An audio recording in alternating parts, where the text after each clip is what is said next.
महाराष्ट्र राज्याचे उपमुख्यमंत्री महोदय आम्हाला न्याय द्या, दिव्यांगांना न्याय द्या। 1,500 आमचं घर नाही चालत, 3 लाख पगार घेताय तुम्ही, आम्हाला न्याय द्या नितर जल समाधी द्या। सातारा जिल्ह्यातील दरे गावाजवळील कोयना बॅकवॉटर शिवसागर जलाशयात आज खळबळजनक प्रकार समोर आला आहे।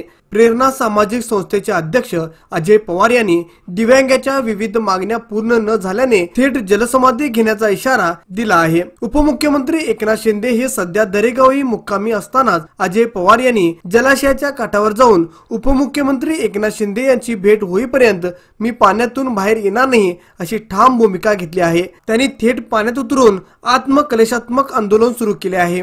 या घटनेने परिसरात एकच खळबळ उडाली असून अद्याप कोणताही प्रशासकीय अधिकारी घटनास्थळी दाखल झालेला नाही। त्यामुळे प्रशासनाच्या भूमिकेकडे साऱ्यांचेच लक्ष लागले आहे। आता अजय पवार यांच्या जलसमाधी इशाऱ्याचे पुढे काय नेमके परिणाम होणार हे अत्यंत पाहणं महत्त्वाचं ठरणार आहे। दिव्यांग प्रेरणा सामाजिक संस्थेतर्फे आज मी जलसमाधी आंदोलन दरे उपमुख्यमंत्र्यांच्या गावाच्या दरे इथे मी जलसमाधी घेत आहे। गेल्या अनेक वर्षापासून बरेच आम्ही आंदोलन केलं। आम्ही साताऱ्यात 7 दिवस अन्नत्याग आंदोलन केलं, त्यात 5 दिव्यांग अन्नत्याग केलेलं होतं। त्यांनी जेवले बी नव्हते, पाण्यावर होते, पण आमचे शंभूराज देसाई तर तिथं आलेच नाही, जिल्हाधिकारी बी आले नाही। त्यात आमच्या नामदेव इंगळेंचा प्रस्ताव होता 200 स्क्वेअर फूट, त्यात आमच्या दिव्यांग महिला भगिनी लतिका जगताप हिचं घर पाडलं, ते बी आज तागायत बांधून दिलं नाही। अनेक कारणं सांगतात, हे झालं ते झालं, अशा अनेक मागण्या आहेत, 35-40 मागण्या आहेत। या मागण्या नामंजूर झाल्यामुळे आज मी जलसमाधी घेत आहे।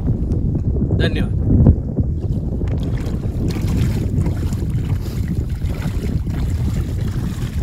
आणि ते पाठवा 4-15